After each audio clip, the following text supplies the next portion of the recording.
angle in electrical charges. So, ito yung application ng trigonometry o trigonometric function sa electrical charges using Coulomb's law.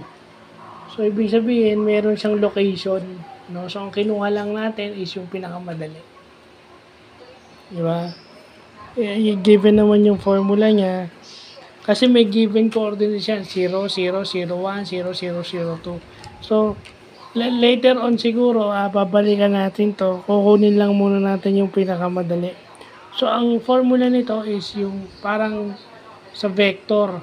No, parang vector component. Kukunin mo yung x component at saka y yung component niya. Then, i-add mo Pythagorean theorem. Pag nakuha mo yung Pythagorean theorem, then arctangent to find the angle.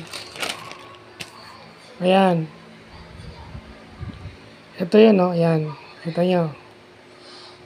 Kasi yung nakuha natin sagot doon, 36 at saka 27,000. So, ayan. 53.13 yun o 4/3.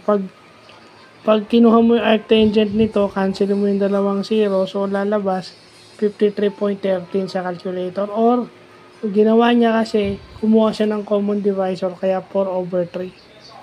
And then, dito naman, yung phase angle. Okay? Yung phase angle is yung time shift between the voltage and the current. So, ibig sabihin, yung mga ano pala, no wave kasi yung may angle din pala yung wave.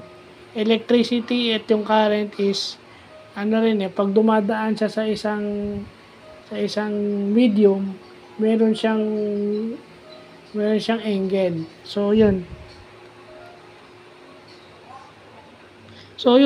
Application ng trigonometry in electrical charges. Yun lang siya.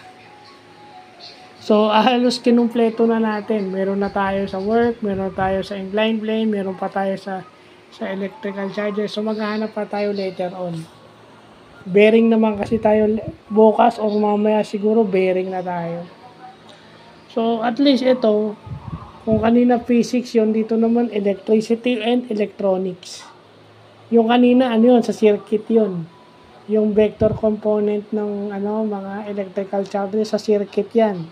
So, applicable yan sa electronic devices. Ito namang phase angle, ito sa alternating current o sa AC.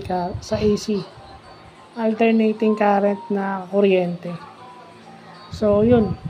Application of angles in electrical charges. So, yun na ika-caption natin dito para maging kompleto yung natin ng trigonometry. Kunin natin lahat. So, ibig sabihin, applicable yan sa buhay. Kung mag-i-engineering ka, malakasan daw kung mag-electrical engineering o ECE, eto, hindi mo maiiwasan ng trigo. Sasabihin ng iba, business ad ako, pero hindi ko man lang nakita yung trigo at yung algebra. Kalokohan yun. Kasi masyado kayo nakakonsentrate doon sa topic Pero yung discipline, yung ways, yung logical thinking na naibibigay ng math yun. Kasi minsan hindi nyo na-appreciate yung ganun dahil pakiramdam nyo, magaling na kayo.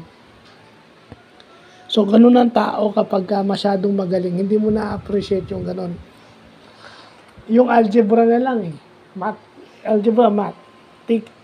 Teaches you how to think. Kahit sabi mong business administration ka, kailangan mo rin mag-isip sa negosyo.